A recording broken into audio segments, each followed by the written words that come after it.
রাজশাহী বিশ্ববিদ্যালয় এমন একটা বিশ্ববিদ্যালয় যেখানে বামদের মধ্যে শিবির ঢুকে গেছে। বামদের মধ্যে আমি চ্যালেঞ্জ করে বললাম, বামদের মধ্যে শিবির ঢুকে গেছে। এইখানে অন্য সংগঠনে পদ নিবে, কিন্তু সে শিবিরের নেতা। আপনি অন্য সংগঠনে সাংস্কৃতিক আর অন্য সামাজিক সংগঠন তো বাদই দিলাম।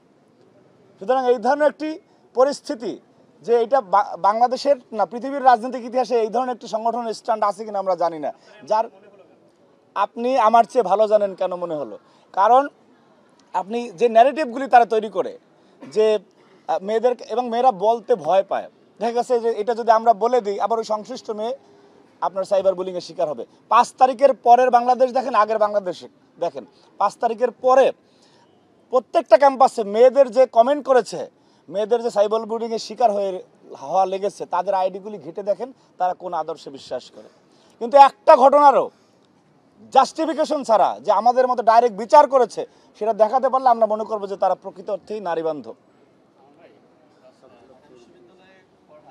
তো জনসংখ্যা আছে বাংলাদেশে, যত জনসংখ্যা আছে তার চেয়ে শিবিরের বট আইডির সংখ্যা বেশি।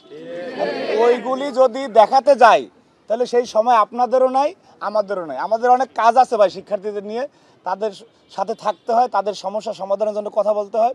এই সমস্ত মিথ্যা, অসত্য, বিভ্রান্তিকর ন্যারেটিভ তৈরি করার মতো পর্যাপ্ত সময় আমাদের কাছে নেই। আমরা শিক্ষার্থীদের সাথে আছি।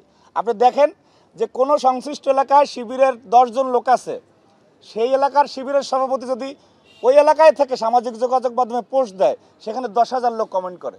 এই লোকগুলি জান্নাত থেকে আসছে না জাহান্নাম থেকে ছুটি নিয়ে আসছে এটা আমরা জানি না, কিন্তু তারা করে। সুতরাং তাদের, আমি জানি এই বক্তব্য তারা শুনবেন, তাদেরকে একটু আমল করার আহ্বান জানাচ্ছি যে ভাই, যে কয়জন লোক আছে সে কয়জন প্রদর্শন করুন। এই যে অন্তরালে থেকে অন্তর্নিহিত বয়ান আর দিন না, এই রাজনীতি বাংলাদেশের শিক্ষার্থীরা অন্তত গ্রহণ করতেছে না। সেটি ডাকসু জাকসু রাকসুর ভোটের ফলাফল গোনার পরে প্রমাণ হবে যে বাংলাদেশের শিক্ষার্থীরা এই ধরনের অপকৌশলকে গ্রহণ করছে কি না, তার মাধ্যমে প্রমাণ হবে ইনশাআল্লাহ। সেই দিন পর্যন্ত আপনারা অপেক্ষা করবেন। আমরা কোনো অপরাধী, সে যেই পরিচয় হোক না কেন, তার বিরুদ্ধে এবং আমাদের বোনদের পক্ষে ছাত্রদল সদা সর্বদা সচেষ্ট রয়েছে, এবং এই সংগ্রাম শেষ ইফতিজার যতক্ষণ থাকবে ততক্ষণ পর্যন্ত আমরা এই সংগ্রামে থাকবো ইনশাআল্লাহ। আপনাদের সবাইকে ধন্যবাদ। আসসালামু আলাইকুম।